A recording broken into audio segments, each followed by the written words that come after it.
अनुपमा की एक शर्त काव्या की नींद उड़ा देगी। जी हाँ दोस्तों, अब यहाँ पर ड्रामा चल रहा है नौकरानी को लेकर। नौकरानी सुबह सुबह ही बाहर से जो बदतमीजी कर बैठी है, उसका भुगतान तो अब काव्या को करना पड़ेगा। काव्या का बेचारी का सबके सामने फलूदा बनवा देगी ये नौकरानी। अब ये नौकरानी के चक्कर में काव्या का जो हाल होगा वो हम आपको बताएंगे कि यहाँ पर अनुपमा ने फैसला ले लिया है कि बा के साथ जो भी बदतमीजी उसने करी है वो उसके लिए उसे कभी माफ नहीं करेगी नौकरानी को।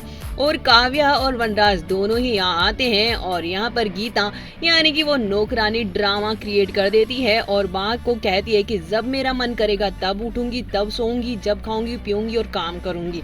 आप होती कौन है, आप मेरी मालकिन नहीं है। और अनुपमा कहती है बस बहुत हो गया, अब तुम्हारा ड्रामा यहाँ नहीं चलने वाला है। और यहाँ पर काव्या और वनराज भी आ जाते हैं और काव्या कहती है कि क्यों मेरी नौकरानी के पीछे पड़े हो तुम, और गीता ने आखिर किया क्या है। अब सुबह सुबह तुम ऐसे नाटक करोगे तो किसी को भी परेशानी तो होगी ना, किसी की नींद क्यों खराब करते हो।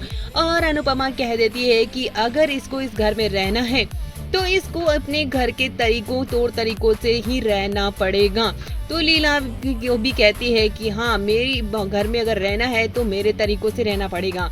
लेकिन गीता कह देती कि मैं अपनी मर्जी की मालकिन हूँ, मैं किसी के कहना का नहीं मानने वाली, और जो मेरी मालकिन कहेगी मैं वैसा ही करूंगी। और अनुपमा कह देगी कि ये मालकिन तुम्हारी हो सकती है लेकिन ये घर मेरा है और इस घर में वही रहेगा जिसे मैं चाहूंगी। और वनराज को भी काव्या कहती है कि वही तुम कुछ कह क्यों नहीं रहे हो। तो वनराज भी कह देता है कि अनुपमा, क्या मेरा भी फैसला यही है कि ये नौकरानी इस घर में बिल्कुल नहीं रहेगी। तो काव्या यहाँ पर गिड़गिड़ाते नजर आएगी और अनुपमा से कहेगी कि मेरे मेड के बिना मेरा काम नहीं चल सकता है और मेड तो मैं रखूंगी ही रखूंगी। और अनुपमा भी इस बात पर अड़ जाती है कि ये नौकरानी घर में नहीं रह सकती।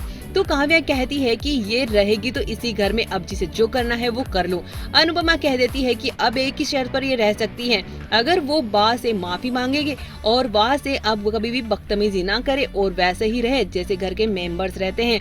और अनुपमा की ये शर्त अब गीता के और काव्या दोनों के होश उड़ा देती है और इन दोनों को ना चाहते हुए भी अनुपमा की शर्त माननी ही पड़ती है, क्योंकि घर तो अनुपमा के नाम है और चलेगी तो उसी की। अगर इस घर में रहना है तो अनुपमा के अकॉर्डिंग ही रहना पड़ेगा। तो गीता की और काव्या की शानदार तरीके से अकल टिकाने लगा देती है अनुपमा।